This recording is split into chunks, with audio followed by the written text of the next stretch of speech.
Dahulu kala ada seekor induk babi dan ketiga anaknya. Tiga bersaudara memiliki tinggi yang sama. Bulat, merah jambu, dengan ekor lucu yang sama. Sepanjang musim panas babi bermain di rerumputan hijau, berjemur di bawah sinar matahari, berjemur di genangan air. Tapi kemudian musim gugur telah tiba. Suatu hari ibuku berkata sudah waktunya mereka memikirkan musim dingin. Dia meminta mereka untuk membangun rumah besar. Sang adik berkata bahwa musim dingin masih jauh. Kakak tengah berkata bahwa dia akan membangun rumahnya sendiri saat dibutuhkan. Dan sang kakak memutuskan untuk membangun rumah itu sendiri. Saudara laki-laki dan perempuan yang lebih muda tidak melakukan apa-apa selain memainkan permainan mereka. Itu menjadi semakin dingin setiap hari. Sang adik memutuskan untuk membangun rumah dari jerami. Saudara tengah mengira akan sangat dingin di rumah jerami di musim dingin. Dia memutuskan untuk membangun rumah dari ranting dan ranting. Menjelang malam perumahan mereka sudah siap. Mereka sangat bangga pada diri mereka sendiri dan tidak pernah merasa cukup dengan bangunan mereka. Sekarang mereka bebas dan dapat melakukan apapun yang mereka inginkan. Mereka memutuskan untuk pergi ke kakak laki-laki mereka dan melihat rumah seperti apa yang telah dia bangun untuk dirinya sendiri. Kakak laki-laki sedang sibuk membangun. Dia mengoleskan batu, menguleni tanah liat, dan perlahan membangun rumah yang andal dan tahan lama. Adik laki-laki menemukan kakak mereka sedang bekerja.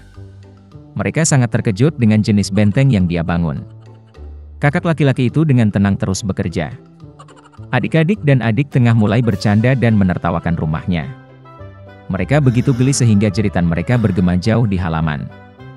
Kakak laki-laki meminta untuk diam karena serigala bisa mendengar mereka. Adik-adik laki-laki dan menengah semakin terhibur.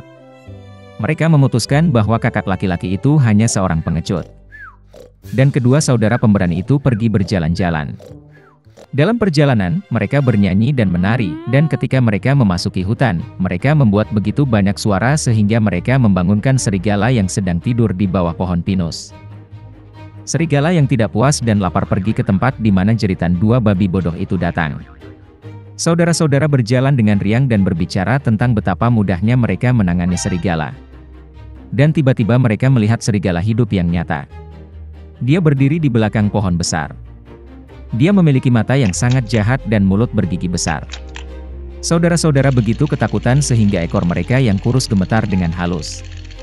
Serigala bersiap untuk melompat, dia mengatupkan giginya dan mengedipkan mata kanannya. Anak-anak babi itu tiba-tiba tersadar dan, memekik melintasi hutan, bergegas melarikan diri. Mengumpulkan awan debu, mereka bergegas ke rumahnya masing-masing.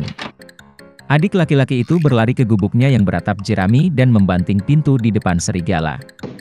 Serigala menggeram dan menuntut untuk membuka pintu. Adik laki-laki, karena takut, tidak bisa mengucapkan sepatah kata pun.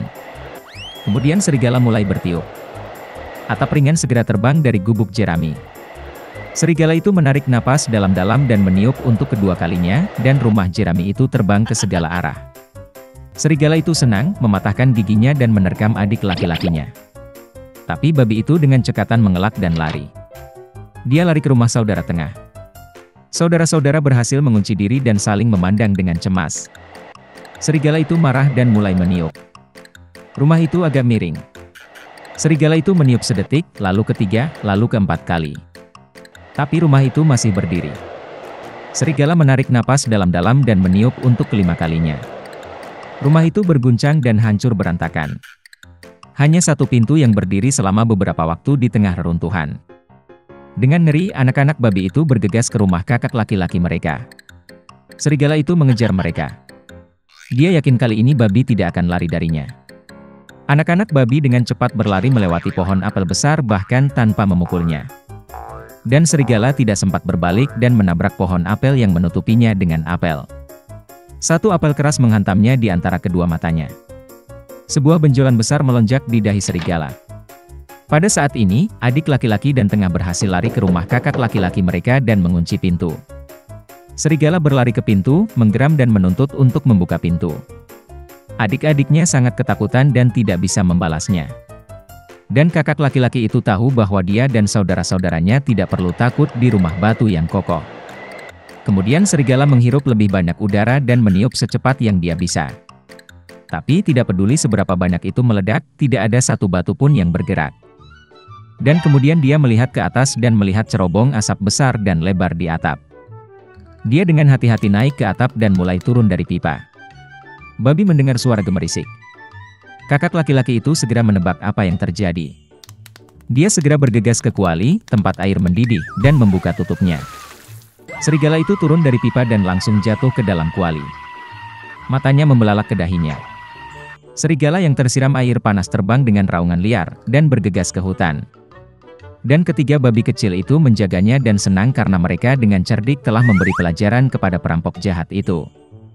Sejak saat itu, saudara-saudara dan ibu mereka mulai hidup bersama di bawah satu atap.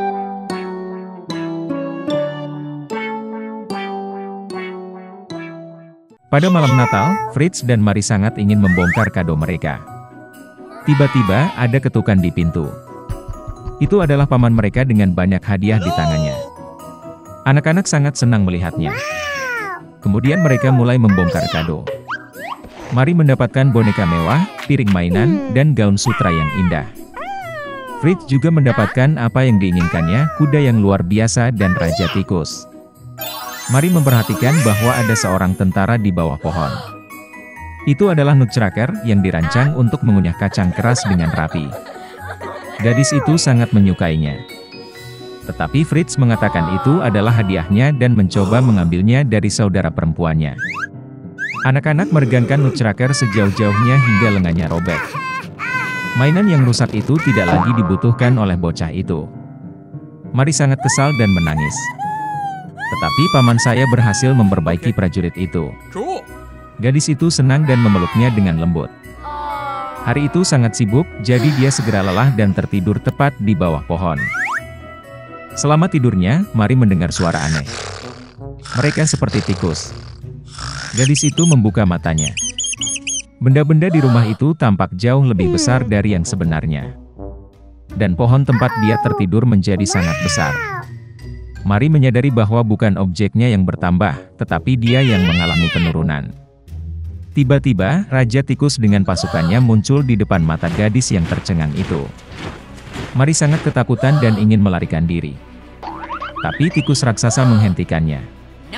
Dan kemudian keajaiban terjadi, Nutcracker melompat berdiri dan meraih gadis itu.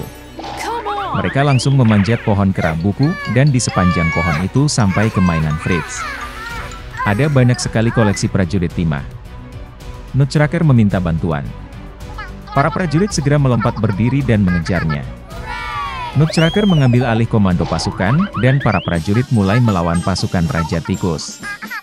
Pertempuran antara mainan dan tikus berlangsung sengit. Tapi, sayangnya, ada terlalu banyak tikus, dan pasukan Nutcracker mulai mengalami kekalahan.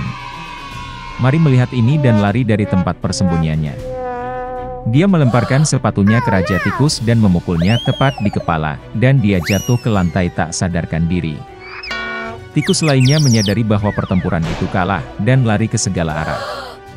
Mary berlari ke Nutcracker, tetapi dia terbaring tak sadarkan diri, karena dia terluka parah oleh Raja Tikus. Gadis itu mengira dia sudah mati, dan mulai menangis dengan getir. Dan tiba-tiba, seorang peri cantik muncul di belakang Mary. Dia memutuskan untuk membantu gadis itu. Dengan lambaian tongkatnya, dia menghidupkan kembali Nutcracker. Dengan lambaian tongkat kedua, peri mengubah prajurit itu menjadi pangeran tampan. Mary dan Nutcracker saling memandang dengan mata penuh kasih, dan tidak bisa mengalihkan pandangan mereka. Dengan lambaian tongkatnya untuk ketiga kalinya, peri membawa pasangan yang jatuh cinta ke kerajaan permen. Pohon-pohon di sana terbuat dari permen, dan bunganya dari selai. Itu adalah tempat yang luar biasa. Mary memejamkan mata sejenak karena senang. Dan tiba-tiba, dia mendengar suara ibunya yang memanggil namanya. Membuka matanya, gadis itu melihat ibunya yang menatapnya dengan bingung. Mary juga tidak mengerti apa yang sedang terjadi. Gadis itu bercerita tentang perjalanan indahnya, tapi ibunya hanya tersenyum manis. Kemudian Mary melihat Nutcracker power di pelukannya. Dan kemudian dia menyadari bahwa dia telah tidur di bawah pohon sepanjang malam, dan semua yang terjadi padanya hanyalah mimpi yang nyata. Beberapa tahun kemudian, keponakan dari ayah baptis mereka datang mengunjungi Mary dan Fritz. Begitu dia memasuki rumah, gadis itu hampir jatuh ke lantai karena terkejut. Anak laki-laki itu tampak seperti nutcracker seperti dua tetes air. Dia juga menyukai Maria pada pandangan pertama. Setelah beberapa waktu, mereka menikah, dan hidup tidak lebih buruk daripada di kerajaan ajaib permen.